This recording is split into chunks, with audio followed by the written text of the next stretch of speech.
నిజరక్షకుడు నజరేయుడైన యేసుక్రీస్తు వారి నామములో మరొక మారు దేవుడు మనకిచ్చిన ఈ పునరుత్థాన దినాన్ని బట్టి దేవుడు మన జీవితంలో చేసిన మేలులను బట్టి ప్రభువుకి వేలాది కోట్లాది స్తుతులు స్తోత్రాలు తెలియజేసుకుంటున్నాం. ఈ సమయమున దేవుని యొక్క వాక్యాన్ని కొన్ని నిమిషాలు పరిశుద్ధాత్మ దేవుడు మనకు బయలుపరిచే విధముగా పరిశుద్ధాత్మ దేవుడు మనతో మాట్లాడే విధముగా మనమందరము కూడా ప్రభు యొక్క సన్నిధానంలో శ్రద్ధ వహించి దేవుని యొక్క మాటలను ధ్యానం చేద్దాం. సృష్టి ప్రారంభము దేవుడు ఈ భూలోకం వైపు చూసినప్పుడు దేవుడు ఈ సృష్టిలో ఆయన ఈ భూలోకం వైపు చూసినప్పుడు ఆదికాండం 1వ అధ్యాయం 1వ వచనములో చెప్పబడినట్లుగా చీకటితో భూమంతా కూడా నిండుకొని ఉన్నది. దేవుడు చీకటిని చూశాడు. చీకటి నుండి వెలుగు కలుగు చేయాలని, వెలుగు ఇవ్వాలని దేవుడు ఆలోచన కలిగి ఉన్నాడు. మానవుని జీవితంలో ఏదైనా ఒక చీకటి కోణం ఉంది అని అంటే, మానవుని జీవితంలో ఏదైనా ఒక చీకటి వెంబడిస్తూ ఉంది అని అంటే, ఈ రాత్రి ఈ ఆరాధకాల సమయంలో ఒక విషయాన్ని మనం గుర్తు తెచ్చుకోవాలి. చీకటి కోణములో నుండి, చీకటిలో నుండి దేవుడు ఆశ్చర్యకరమైన వెలుగులోకి నడిపిస్తాడు అని. దేవుడు ఈ భూమి ఆకాశములను సృజించడంతో పాటు ఈ భూమిని చూసినప్పుడు చీకటి ఏలుబడి చేస్తూ ఉంది. మానవుని జీవితంలో చాలా సందర్భాల్లో చీకటి ఏలుబడి చేస్తూ ఉంటుంది. అయితే మానవుడు గుర్తు తెచ్చుకోవలసింది ఏంటి అని అంటే, చీకటి తర్వాత దేవుడు మన జీవితాలకు వెలుగునివ్వబోతూ ఉన్నాడు. మన జీవితంలో ఒక చీకటి అనేది గడిస్తే దేవుడు ఆ చీకటిలోనే ఉంచేయకుండగా ఆ మరుసటి దినాన్ని తప్పక మన జీవితంలో వెలుగును ఇస్తాడు. అయితే ఈ భూలోకం మీద చీకటి మానవుని మీద ప్రభావము చేస్తున్నప్పుడు దేవుడు ఆలోచన చేశాడు, తప్పనిసరిగా వెలుగు అనేది చాలా అవసరమని. అందుకే ప్రభువైన దేవుడు మనలను ప్రేమించి చీకటిగా ఉన్న స్థలాన్ని చూసి, చీకటి ప్రాంతాన్ని చూసి, చీకటి జీవితంలో ఉండకుండగా వెలుగు కలుగుమని పలకగా చీకటి కాస్త పోయి వెలుగు వచ్చేను. దేవునికి స్తోత్రం.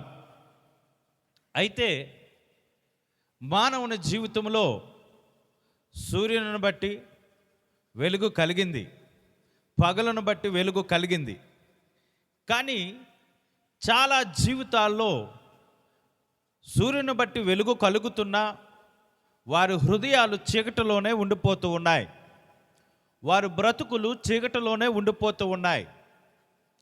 దేవుడు ఈ భూలోకానికి చీకటి మంచిది కాదు, అగాధము మంచిది కాదు, చీకటి తొలగించాలి, తదుపరి వెలుగు కలగమని పలకగా వెలుగు కలిగింది.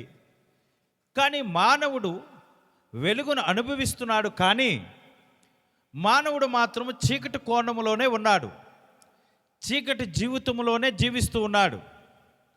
ఆ భయంకరమైన చీకటి మానవుణ్ణి ఆవరిస్తూ ఉంది. ఆ సందర్భాల్లో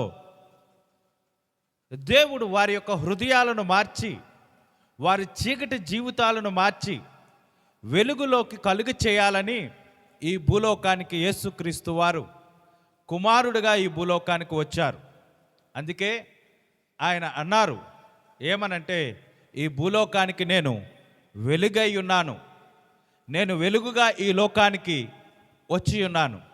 ఏంటి ఆయన నుండి మనం నేర్చుకున్న వెలుగు అనంటే, ఎగ్జాంపుల్గా బైబిల్ గ్రంథంలో యోహాను సువార్త 4వ అధ్యాయంలో ఒక స్త్రీ మనకి కనబడుతూ ఉంది.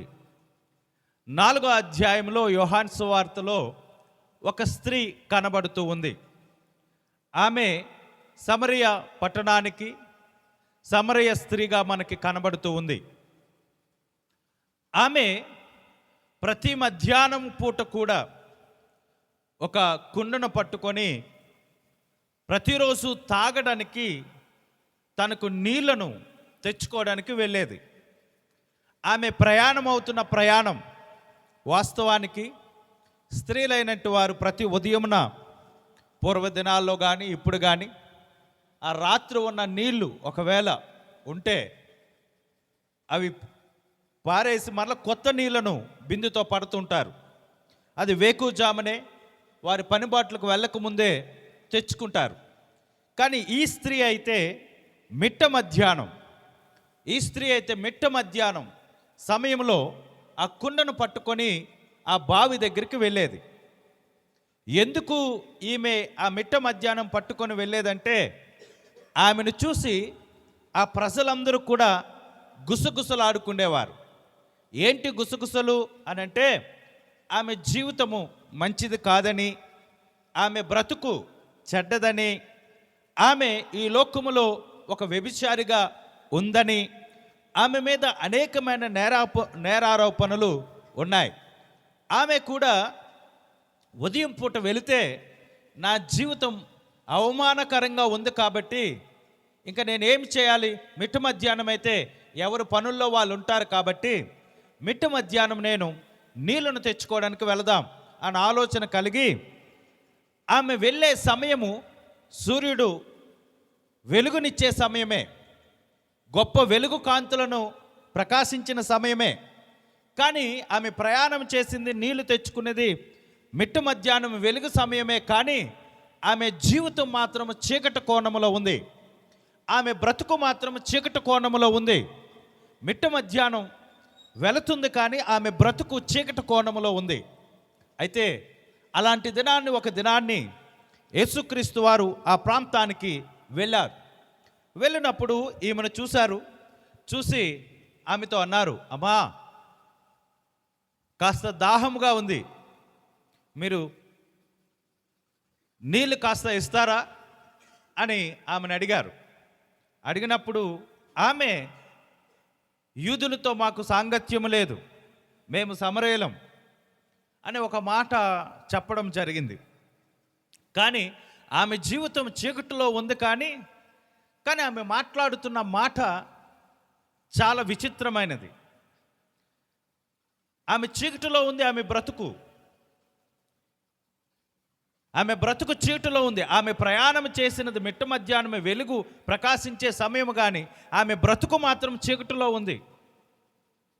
కానీ ఆమె మాట్లాడుతున్నది పెద్దలు సామెత చెప్పినట్లుగా చింత చచ్చినా పులుపు చావదన్నట్లుగా ఆమె మాట్లాడుతున్న మాట, మేము సమరయులం, మీరు యూదులతో సాంగత్యం మాకు లేదుగా, మేము మీకెందుకు నీళ్లు పోయాలి అనంటే, సరే ఈయన ఒక మాట అన్నారు. ఏమనంటే, నీవు నీళ్ళు ఇస్తే మరలా మేము దప్పుకుంటామేమో, కానీ నేనిచ్చిన నీళ్ళు అయితే ఇంక ఎప్పుడును ఎన్నడూను కూడా దప్పుకొనడు అంటే, వెంటనే ఆ మంది ఆ నీళ్ళేదో మాకు ఇవ్వకూడదు, నేను ప్రతి మధ్యాహ్నం పూట వెలుగులో వస్తున్నాను కానీ నా బ్రతుకు చీకటిగా ఉంది, నేను ప్రతి మధ్యాహ్నం పూట నేను రాలేకపోతూ ఉన్నాను, ఎందుకంటే నా బ్రతుకే చీకటిలో ఉంది, కాబట్టి ఆ నీళ్ళు ఇస్తే నేను సేద తీరుస్తాను కదా అని అంటే ఆయన చెప్పాడు. ఆమె చీకటి కోణాన్ని బయటకు పెట్టాడు. ఇదిగో మిట్ట మధ్యాహ్నం వెలుగులో నువ్వు ప్రయాణం చేసి ఈ బావి దగ్గరకు వస్తున్నప్పటికీ కూడా నీ బ్రతుకు చీకటిలో ఉంది. ఎలా చెప్పాడు? అయితే నీ భర్తను తీసుకొని రా అంటే, నాకు భర్త లేడు, ఇప్పటికే నీకు పెళ్ళిళ్ళయ్యాయి, పెనిమిటులు ఉన్నారు, ఇప్పుడు ఉన్నవాడు కూడా నీ పెనిమిటి కాదు అంటే, నా జీవితం నీకెలాగ తెలుసు? ఇంత సౌందర్యంగా నేను బయలుదేరి వచ్చాను, ఇంత వెలుగులో నేను నడుచుకొని వస్తున్నాను, కానీ ఎలా తెలిసింది నీకు? నా చీకటి జీవితం నీకు ఎలా తెలిసింది? ఇంత వెలుగులో ఉన్నప్పటికీ కూడా నేను చీకటి కోణంలో ఉన్నానని సంగతి మీకు ఎలా తెలుసు? ప్రభు ప్రతి వారి హృదయాలను, దేవుడు ప్రతి వారి జీవితాలను దర్శించేవాడు. వెలుగు మహిమతో ఉన్నామని మనం అనుకుంటాం, కానీ దేవుడు మన చీకటి కోణమేదో ఆయనకు మాత్రమే తెలుసు. చాలామంది ఈ దినాల్లో భక్తి చేస్తున్నప్పటికీ కూడా, ఈ దినాల్లో చాలా పరిస్థితులు మన బ్రతుకులో ఉన్నప్పటికీ కూడా మనిషి జీవితంలో చీకటి కోణాన్ని దాచుకోవడం అది దేవుని ఎదుట సరైనది కాదు. దేవుడు ఈ భూలోకాన్ని చూసినప్పుడు చీకటి ఉండడం మంచిది కాదు అనుకున్నాడు, అందుకే వెలుగును ప్రసాదించాడు. అయితే మానవుడు వెలుగులో ఉంటున్నాడు, కానీ వాని హృదయం, వాని జీవితం మాత్రము చీకటిలోనే నడుస్తూ ఉన్నాడు. అందుకే గుడ్డివాడు లేదా అంధుడైనట్టు వాడు తన జీవితంలో ఆ చీకటి కోణాన్ని అనుభవిస్తాడు. కాబట్టి వాని ముందు ఏమి జరుగుతుందో వానికి తెలియదు. వాక్యము లేదా ప్రార్థనలు లేదా మీటింగులు లేదా వాక్యాలు లేదా ఆరాధనలు ఎన్ని చేసినప్పటికీ కూడా మన ముందు ఆ చీకటి కోణం ఉండేటప్పుడు ఈ సమరయ స్త్రీలాగే మిట్ట మధ్యాహ్నం ప్రయాణమై వెళుతూ ఉన్నా సరే ఆమె జీవితంలో చీకటి ఉన్నట్లుగా ఈ దినాన్ని మనలో, మన జీవితంలో ఏదో ఒక కోణంలో చీకటి ఉంటే అది మన జీవితము వెలుగుతో నిండినట్లు కానే కాదు. అప్పుడు చెప్పాడు ప్రభువారు ఏమనంటే, నీవు వెలుగులో నడాలంటే, నీ జీవితం వెలుగుగా మారాలి అనంటే ముందు నీ జీవితంలో నీకు భర్తగా ఉన్నట్టు వాడిని తీసుకురా. అయ్యా నాకు లేరు, తన జీవితాన్ని అంతటినీ చెప్పాడు. అప్పుడు ఒప్పుకున్నాడు, నేనేం చేయను అనంటే ఆమె ఏం చెప్పిందనంటే, నేను ఇదిగో ఈ దినము నుండి నేను నీ కొరకు సాక్షిగా వెలుగు జీవితంలో బ్రతకడానికి నేనేం చేయను అనంటే, నీకు కలిగి ఉన్నది నీవు విడిచిపెట్టు. ఏంటి నీకు కలిగి ఉన్నది? ఆ కుండ ప్రతి మిట్ట మధ్యాహ్నము కూడా నీళ్లను తీసుకొస్తూ ఆమె పాప సంబంధమైన, చీకటి సంబంధమైన కోణాలను వెతుక్కుంటూ ఉంది. చీకటి సంబంధమైన కోణాలను వెతుక్కుంటూ ఉంది. అప్పుడు అన్నాడు, ఈ కుండను విడిచిపెట్టగలిగితే, ఈ కుండను విడిచిపెట్టగలిగితే నీ జీవితంలోకి వెలుగు వస్తుంది. అందుకే అక్కడ మనం యోహాను సువార్త 4వ అధ్యాయంలో క్లియర్గా మనము ఈ మాటను చూడొచ్చు. యోహాను సువార్త 4వ అధ్యాయంలో క్లియర్గా ఈ మాటను మనము చూడొచ్చు. చూడండి, దేవుని యొక్క సన్నిధానంలో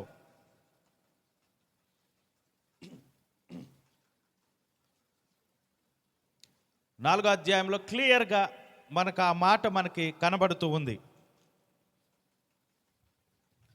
28వ వచనం, ఆ స్త్రీ తన కుండను విడిచిపెట్టి ఊరిలోనికి వెళ్ళెను. ఏ చీకటి కోణానికి ఈ కుండ ఆధారముగా ఉందో, ఏ చీకటి కోణానికి ఈ కుండ తన బ్రతుకుకు ఆధారముగా ఉందో, ఆ స్త్రీ ఆ కుండను విడిచిపెట్టింది. ఈరోజు క్రైస్తవుని జీవితంలో, మన భక్తి జీవితంలో ఏదైనా ఒక చీకటి కోణము మనలను వెలిగింపలేకుండగా, మనము వెలుగులో లేకుండా ఉండడానికి ప్రయత్నం చేసే అవకాశాలు చాలా ఉన్నాయి. అయితే ఈ రాత్రికాల సమయంలో దేవుడు మీ చీకటి కోణాన్ని తీసివేసి వెలుగునివ్వాలని ఆశపడుతూ ఉన్నాడు. అందుకే 1 యోహాను పత్రికలో కొన్ని విషయాలు మనము ఈ చీకటి కోణాలను గురించి కొన్ని మాటలు, కొన్ని రుజువులు మనము బయలుపరుచుకుందాం. 1 యోహాను పత్రిక 4వ అధ్యాయము 1 యోహాను పత్రిక 4వ అధ్యాయము 18వ వచనములో కొన్ని కోణాలను మనం చూడగలుగుతాం. చూడండి, ప్రేమలో భయముండదు, అంతేకాదు పరిపూర్ణమైన ప్రేమ భయమును వెళ్ళగొట్టెను. భయము దండనతో కూడినది, భయపడివాడు ప్రేమయందు పరిపూర్ణము చేయబడిన వాడు కాదు. ఆయనే మొదట మనలను ప్రేమించెను గనుక మనము ప్రేమించుచున్నాము. చూడండి 20వ వచనం ప్రాముఖ్యమైనది. ఎవడైనను నేను దేవునిని ప్రేమించుచున్నానని చెప్పి తన సహోదరుని ద్వేషించిన ఎడల అతడు అబద్ధికుడగును. తాను చూచిన తన సహోదరుని ప్రేమింపని వాడు తాను చూడని దేవుని ప్రేమింపలేడు. దేవుని ప్రేమించువాడు తన సహోదరుని కూడా ప్రేమింపవలెనని ఆజ్ఞను మనం ఆయన వలన పొందుచున్నాము. దేవుని బిడ్డలారా, మన క్రైస్తవ జీవితంలో, భక్తి జీవితంలో మరొక చీకటి కోణం ఏంటనంటే, దేవునికి ఆరాధన చేసి, దేవునికి పాటలు పాడి, దేవునికి అర్పణలనిచ్చి, దేవుని యందు భక్తి శ్రద్ధలు కలిగి, ఇవన్నీ ఉన్నప్పటికీ కూడా ఒక చీకటి కోణము ఇక్కడ మనకి బయలుపరుస్తూ ఉన్నాడు. దేవుణ్ణి ప్రేమించినటువంటి వాడు వెలుగులో ఉన్నాడు. అయితే దేవుణ్ణి ప్రేమింపబడి కూడా ఒక చీకటి కోణం మనలో ఉంది. ఏంటంటే దేవుణ్ణి ప్రేమిస్తున్నాం, ఆయనకు అర్పణలు ఇస్తున్నాం, ఆయనకు ఆరాధన చేస్తున్నాం, ఆయన్ని పూజిస్తున్నాం, భజిస్తున్నాం. కానీ మనమేం చేయగలుగుతున్నామంటే తన సహోదరుని యందు, తనకు పొరుగువారి యందు ప్రేమింపలేనట్టు వాడిగా ఉంటున్నాం. ఇది ఒక చీకటి కోణం. ఇది ఒక చీకటి కోణం. ఇది ఒక చీకటి కోణం. ఎందుకు ఈ చీకటి కోణం అని చెప్తున్నానంటే, వెలుగులో ఉన్నట్టు వాడు తన చీకటిని దరిచేర్చనివ్వడు. మీరు ఎప్పుడైనా చూడండి, ఎప్పుడైనా కరెంటు పోయినప్పుడు ఒక క్యాండిల్ని పట్టుకొని మనం వెలిగించినప్పుడు ఆ క్యాండిల్ చుట్టూ కొన్ని పురుగులు తిరుగుతూ ఉంటాయి. ఆ పురుగులు కాస్త ఆ క్రొవ్వొత్తు కాలుతున్నప్పుడు ఆ మంట చుట్టూ, అగ్ని చుట్టూ వెళ్ళేటప్పుడు తన రెక్కలు కాలి అవంతలు అవి పడిపోతూ ఉంటాయి. దేవుణ్ణి ప్రేమించబడినట్టు వాడు, దేవుణ్ణి ప్రేమిస్తున్నట్టు అని చెప్పుకున్నట్టు వారు, ప్రేమ అనేది కూడా ఒక వెలుగు లాంటిదే, ఒక ద్వీపము లాంటిదే. అది లేనిది, ప్రేమ లేనిది ఎంత భక్తి ఉన్నా, ప్రేమ లేనిది ఎన్ని ఆరాధనలు కలిగి ఉన్నా, ప్రేమ లేనిది ఎన్ని ప్రార్థనలు కలిగి ఉన్నా, మనము చెప్పొచ్చు ఏమనంటే మేము దేవుణ్ణి ప్రేమిస్తున్నామండి అని. కానీ పొరుగువాడిని ప్రేమించలేనంటే, వాడిని సహోదరుణ్ణి ప్రేమించలేనంటే వాడు దేవుణ్ణి ప్రేమించలేనట్టే. ఇది ఒక భక్తి భావంలో ఒక చీకటి కోణం. రండి, ఆ చీకటి కోణానికి సాదృశ్యం ఏంటో మరొక మాట చూపిస్తాను. ఆదికాండం 4వ అధ్యాయంలో ఒక వ్యక్తి మనకి కనబడుతూ ఉంటాడు. ఎవరు అనంటే కయ్యూను, హేబేలు. కయ్యూనేమో పెద్దవాడై ఉన్నాడు, హేబేలేమో చిన్నవాడై ఉన్నాడు. ఒకే తల్లికి పుట్టినట్టు వారు వీళ్ళు. కయ్యూనేమో పెద్దవాడు, హేబేలేమో చిన్నవాడు. ఒకే తల్లికి పుట్టినట్టు వాడు, ఒకే తండ్రికి పుట్టినట్టు వాడు కూడా. అయితే ఇక్కడ కారణం ఏంటంటే, దేవుని బిడ్డలారా, పెద్దవాడు దేవుణ్ణి ప్రేమిస్తూ ఉన్నాడు, చిన్నవాడు కూడా దేవుణ్ణి ప్రేమిస్తూ ఉన్నాడు. పెద్దవాడు దేవుని మాట విన్నాడు, చిన్నవాడు కూడా మాట విన్నాడు. పెద్దవాడు అర్పణిచ్చాడు, చిన్నవాడు కూడా అర్పణిచ్చాడు.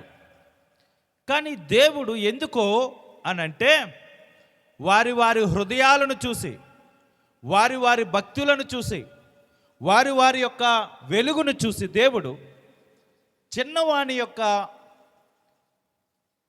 ఫలాన్ని స్వీకరించాడు. కానీ పెద్దవాని యొక్క ఫలాన్ని స్వీకరించలేదు.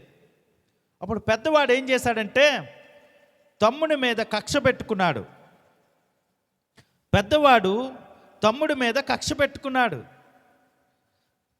కక్ష పెట్టుకొని ఏం చేశాడు? పెద్దవాడేమో చిన్నవాడి మీద పడి కొట్టి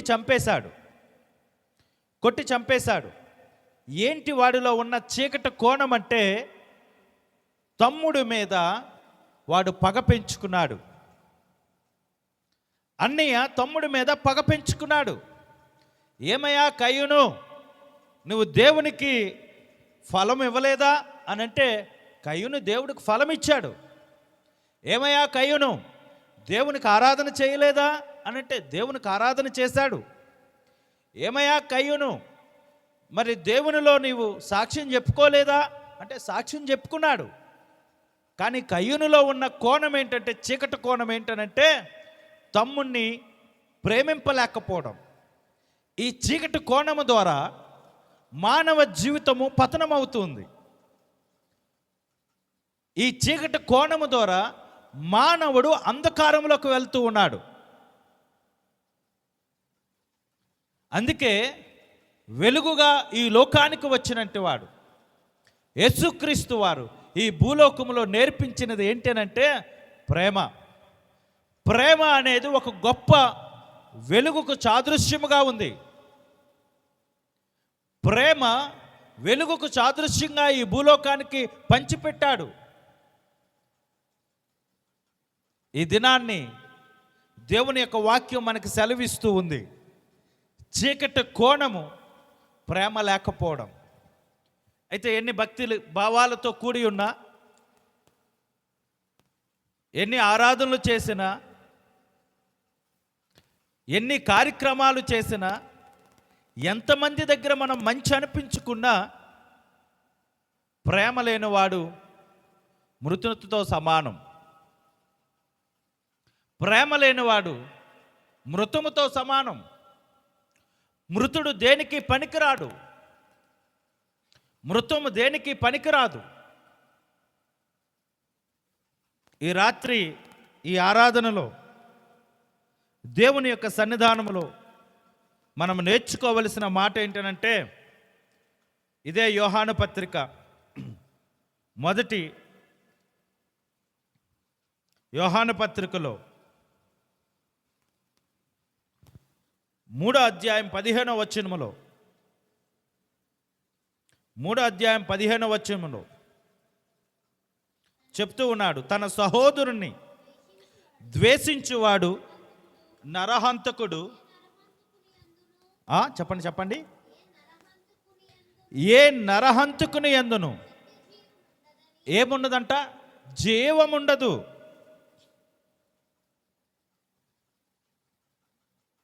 చెప్పండి, ఏముండదు? జీవముండదు. ఒక్కొక్క సంఘాల్లో కొన్ని సంఘాల్లో వారానికి ఒకసారి ప్రభు బల్ల తీసుకుంటారు. మరికొన్ని సంఘాలలో ప్రతి వారం కూడా తీసుకుంటారు. ఎందుకు ప్రభు బల్ల తీసుకుంటున్నా అనంటే, మనలను మనం ఉపేక్షించుకొని పరీక్షించుకొని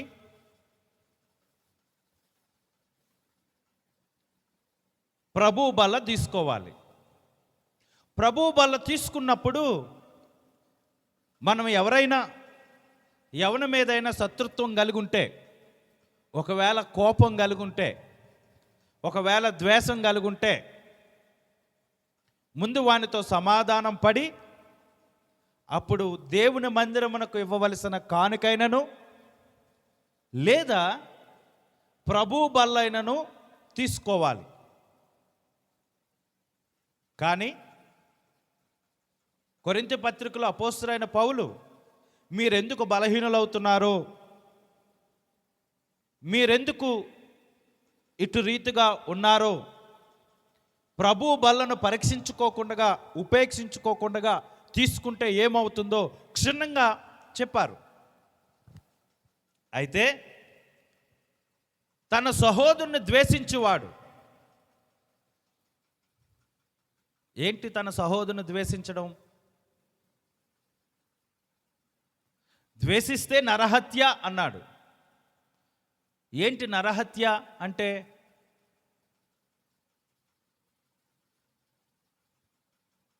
దేవుని వాక్యం ఇంకా క్షుణ్ణంగా ఇక్కడ మనకి తెలియజేయబడుతుంది.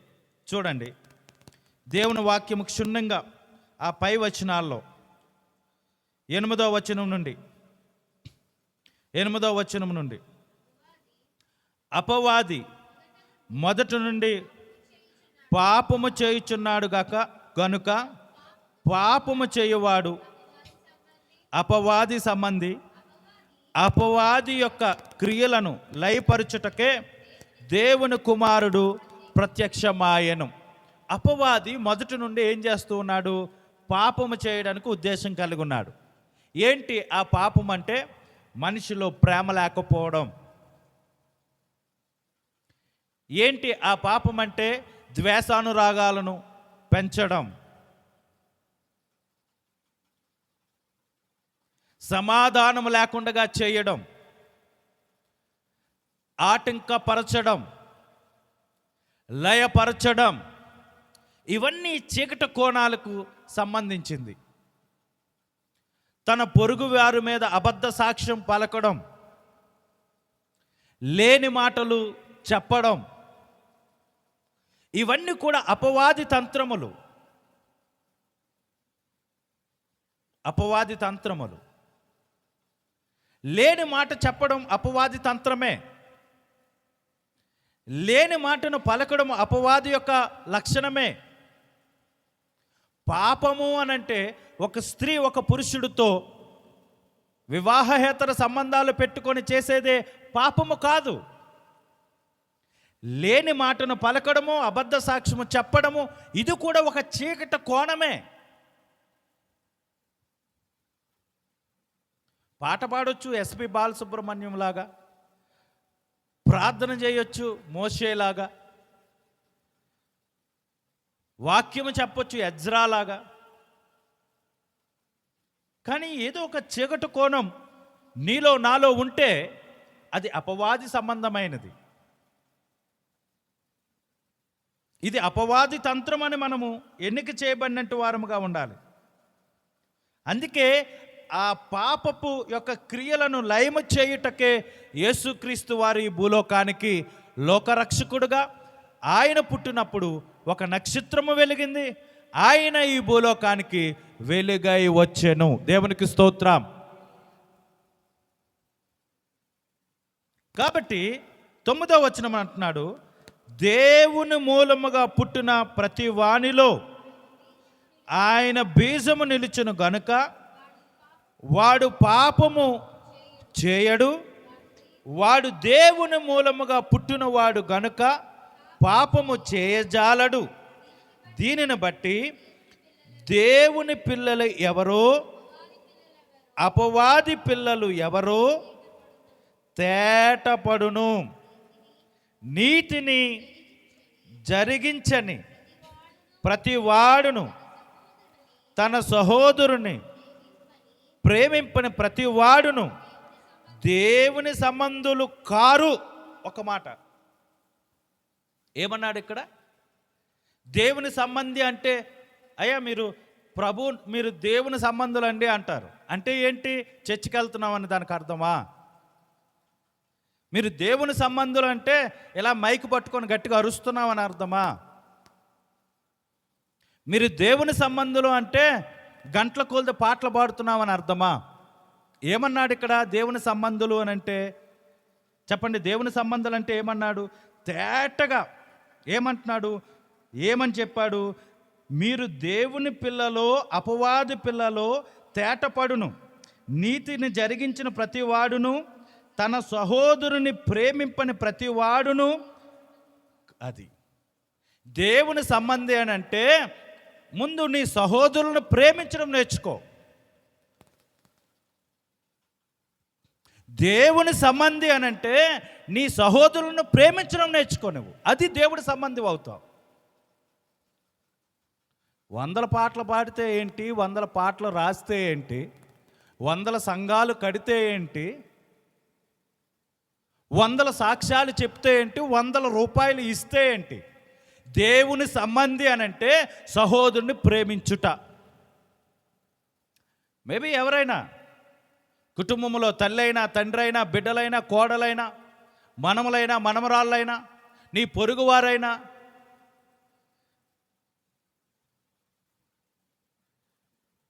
ప్రభువు ఈ భూలోకంలో ఉండేటప్పుడు ఒక ప్రసంగాన్ని చేశాడు. ఏమనంటారే, నిన్ను నీవు ఎలా ప్రేమించుకుంటావో నీ పొరుగు వారిని కూడా అట్టి రీతిగానే ప్రేమించరా అని. మనం ఏం చేస్తాం? ఎక్కడెక్కడో కూర్చొని మన పొరుగు వారి మీద మనం మాట్లాడుకుంటాం. అభ్యంతరాలు రాకమానవు.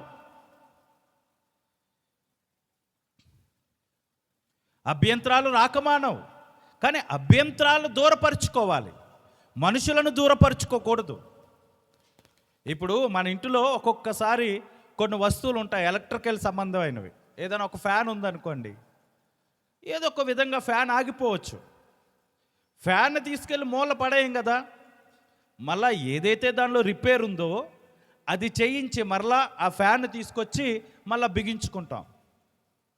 ఫ్యాన్ను పూర్తిగా పక్కన పెట్టం. మనిషి మంచివాడే, మనిషిలో ఏదో ఒకటి అభ్యంతరం ఉంటుంది. అభ్యంతరాన్ని దూరపరచాలి.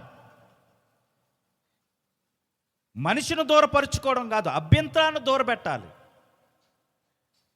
ఏదైనా ఒక విషయం ఏదైనా నచ్చలేనప్పుడు ఆ నచ్చని విషయాన్ని దూరపెట్టుకోవాలి. అదే మనిషిని దూరపెట్టుకోవడం కాదు, దూరపరుచుకోవడం కాదు.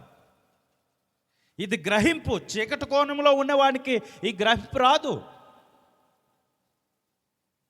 చీకటిలో బ్రతుకుతున్నట్టు వాడికి ఈ గ్రహింపు రాదు. దేవుని సంబంధులు అనంటే మనం నేర్చుకోవలసిన మాట. ఒక మాట చెప్పనా, అంటే మరొకలా అనుకోవద్దు. ఒక్కొక్కసారి మనం కొన్ని తెలియని ప్రాంతాలకు వెళ్తూ ఉంటే కొన్ని కుక్కలు వెంటాడుతూ ఉంటాయి మనల్ని. కుక్కలు బావు బావు బావు మనం వెంటాడుతూ ఉంటాయి. ఏదైనా మొదట ఒక కుక్క వచ్చి బావు బావు అని అందనుకోండి, మనం ఆ కుక్కను చూసి ముందుకు వెళ్ళకుండా అక్కడ ఆగిపోయి దాన్ని తగలాలని ఆలోచన చేసామనుకోండి, ఇది తగిలే లోపు, ఈ కుక్క అరుస్తునే లోపు మరొక కుక్క వస్తుంది. ఇది ఆ కుక్కతో పాటు సపోర్ట్గా ఉంటుంది.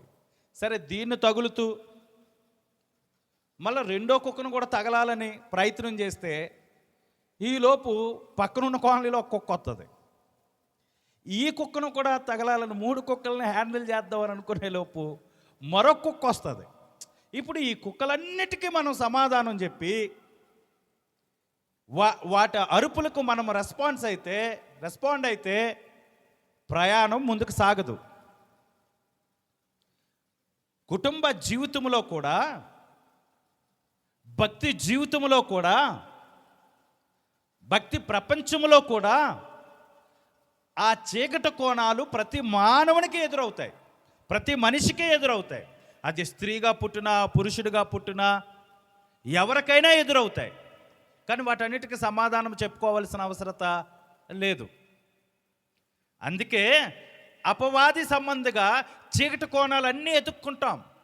కానీ దేవుని సంబంధులైతే నీ సహోదరుని నీవు ప్రేమిస్తావు. నువ్వు నీ సహోదరుని ప్రేమించకపోతే నువ్వు 24 గంటలు ప్రార్థన చేయి, 48 గంటలు చేయి, సంవత్సరం అంతా ఉపవాసం ఉండు, నీకు వచ్చిన ఆస్తి అంతా దేవుని మందిరానికి కానుకగా ఇచ్చే, దానివల్ల ప్రయోజనమేమీ లేదు. ఇది దేవుని యొక్క మాట. రండి, ఇంకో మాట ఇక్కడ తేటగా చెప్పబడుతుంది. ఏమనంటే, తన సహోదరుని ప్రేమింపని ప్రతివాడును దేవుని సంబంధి కాదు. మరి దేవుని సంబంధి కాకపోతే ఏ సంబంధివి నీవు? అపవాది సంబంధివే. ఒకవేళ నీ పేరు డేవిడ్ రాజ్ అని ఉండొచ్చు. నీ సహోదరుని ప్రేమించకపోతే నువ్వు డేవిడ్ రాజు కాదు, నువ్వు డెవిల్ రాజువే. నువ్వు డేవిడ్ రాజు కాదు, నువ్వు డెవిల్ రాజువే, అపవాది సంబంధివి. ఇంకా అన్నాడు చూడండి, ఇంకా మాట అంటున్నాడు చూడండి. ఇంకా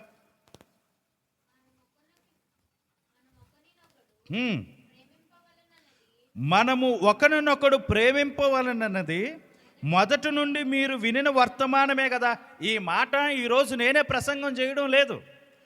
క్రైస్తవుడిగా మనం యేసుప్రభు నమ్ముకున్న కాడి నుంచి ఇలాంటి ప్రసంగాలు ఎంతోమంది సేవకులు చేస్తున్నారు. ఈ ప్రేమ గురించి నానా రకాలైనటువంటి బోధలు, నానా రకాలంటి సేవకులు చెప్తూ ఉన్నారు. కానీ కానీ కానీ ఇది మొదటి నుండి విన్నదే. కానీ ఇక్కడ ఒక మాట ఉన్నాడు చూడండి, 12వ వచనంలో, మనము కయ్యూను వంటి వారమై ఉండరాదు. ఎవరు వంటి వాడు? కయ్యూను ఎవడు? కయ్యూను ఎవడు? హేబేలు యొక్క అన్న. వీరిద్దరూ అన్నదమ్ములు. తమ్ముని చంపినట్టు వాడు కయ్యూను. అయితే ఈరోజు రక్త సంబంధే కాకపోవచ్చు. దేవుని సంఘములో, దేవుని ప్రపంచములో మనమందరము కూడా యేసుక్రీస్తు రక్త సంబంధులము. అది ఆత్మీయ జీవితములో అయినా, భౌతిక జీవితములో అయినా, సంఘము వెలుపుటైనా, సంఘము లోపటైనా మనము నేర్చుకోవలసింది కయ్యూను వంటి వారముగా ఉండకూడదు అని 100%. ఎందుకనంటే ఇది అపవాది సంబంధి, ఇది చీకటి. చెప్పండి ఏంటి? అపవాది సంబంధి అయినట్టు వాడు కయ్యూను. ఏ సంబంధి అనంటే చీకటి సంబంధి. 12వ వచనం, వాడు దుష్టుని సంబంధి అయి తన సహోదరుని చంపెను. వాడు అతనిని ఎందుకు చంపెను? తన క్రియలు చెడ్డవియు తన సహోదరుని క్రియలు నీతి గలవైనయు యుండును గనుకనే కదా. సహోదరులారా, లోకము మిమ్మలను ద్వేషించిన ఎడల ఆశ్చర్యపరకుడి. మనము సహోదరులను ప్రేమించుచున్నాము గనక మరణములో నుండి జీవములోనికి దాటి ఉన్నామని మనము ఎరుగుదుము. ప్రేమ లేనివాడు మరణమందు నిలిచి ఉన్నాడు. దేని యందు నిలిచున్నాడంట? సహోదరుని ప్రేమించలేనంటే వాడు చచ్చిన శవంతో సమానం అంట. ఇది దేవుని యొక్క మాటలు. మీరు అనుకోవచ్చు, హైగారు మొదటేమో చీకటి అన్నారు, రెండోదేమో వెలుగు అన్నారు. సరే, మిట్ట మధ్యాహ్నం ఏమో వెలుగు వచ్చింది, ఆ వెలుగులో నడిచింది సమరయ స్త్రీ, ఆమె జీవితం చీకటి అన్నారు. అసలు ఇంతకీ ఆఖరికి మరి అన్నదమ్ముల మధ్య, కుటుంబాల మధ్య, సంఘాల మధ్య ప్రేమ లేదని చెప్తున్నారు. అసలు ఇదేమి చీకటి కోణం అండి అని అంటే, ఆ చీకటి కోణమే యోబు గ్రంథంలో అపవాదిని అడుగుతాడు దేవుడు. 1వ అధ్యాయం 9వ వచనంలో ఏమని అడుగుతాడు? అసలు నువ్వు ఎక్కడి నుంచి వచ్చావు అని అంటే, భూమి మీద అటు ఇటు తిరుగుతూ నేను ఈ తోటలోకి వచ్చి పడ్డాను, అందుకే చీకటిగా ఉంది. ఇప్పుడు అపవాది తోటలను వదిలేశాడు, స్థలాలను వదిలేశాడు.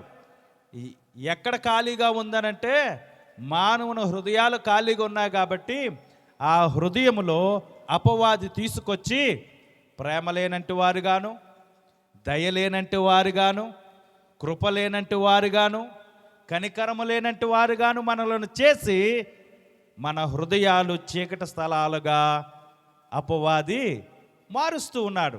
ఎవడైతే ప్రేమ లేనివాడో వాడు అపవాది సంబంధి. అపవాదికి మరొక పేరు, కోణం ఏంటంటే చీకటి. అపవాది చీకటి సంబంధి, చీకటి కోణాలు. అందుకే ఈ యొక్క ఆరాధన సమయంలో మనం నేర్చుకోవలసిన పాఠం ఏంటనంటే, దేవుడు ఈ భూలోకానికి వెలుగై ఉన్నాడు. వెలుగులో జీవించిన వాడు ఏం చేస్తాడంటే తన సహోదరుణ్ణి ప్రేమిస్తాడు, మంచి మార్గములో నడిపిస్తాడు. గాఢాంధకారపు లోయలలో సంచరించను దేవుని ప్రేమ, దేవుని కనికరము ఉంది కాబట్టి నెమ్మదిగా సంతోషముగా భయభక్తులతో పెరుగుతూ ఆ జీవ మార్గాన్ని ఎన్నుకుంటాడు. సహోదరుడా, సహోదరి, దేవుని సంగమా, దేవుని కుటుంబమా, అపవాది చీకటికి సాదృశ్యముగా ఉన్నాడు. దుష్టుడు చీకటికి సాదృశ్యముగా ఉన్నాడు. ప్రేమ లేనివాడు చీకటికి సాదృశ్యంగా ఉన్నాడు.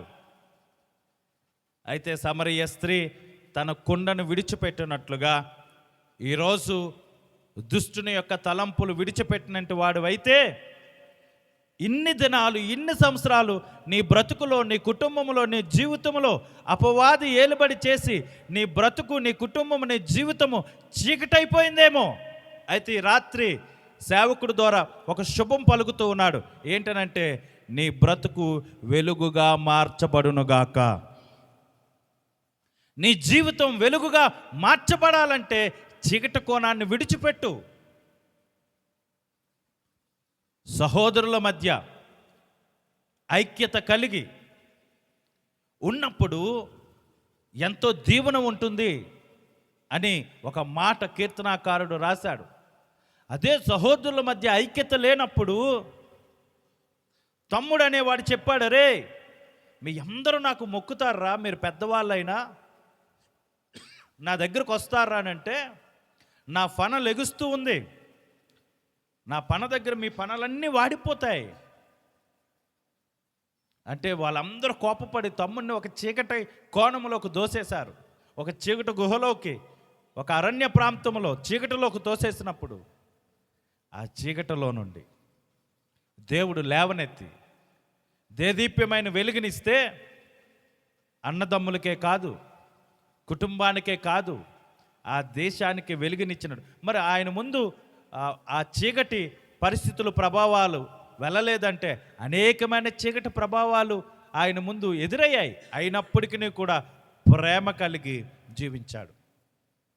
ఈరోజు అటు రీతిగా దేవుని ముందు నిలుద్దాం.